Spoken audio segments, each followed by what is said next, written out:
but it feels like an evolution of scope and an evolution of character that we expect more out of all of the other characters running around and have them be a part of that central adventure in a more meaningful way.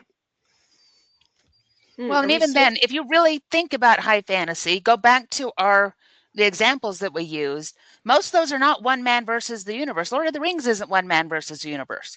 You No, do it's a have team. heroes' journeys going on, but they're mostly they're teamwork. And you might say, okay, Luke is going through a hero's journey. It's technically his story, but if you strip away everybody else that's with him, he cannot do this alone, period. No. Most of that one man versus the universe is not in the fantasy genre.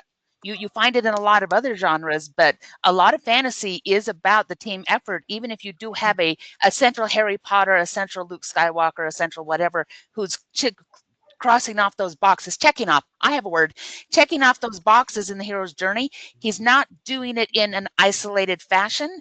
And as we've continued to mature with our fantasy, we're still doing that. We're still telling those group stories. Now you're getting a little bit more balance as far as those things. I know Nick really wants to talk. I'll let you talk in just half a second here, Nick. We're getting a different balance because there are women who are stepping up to have some of that same central focus, but we still tell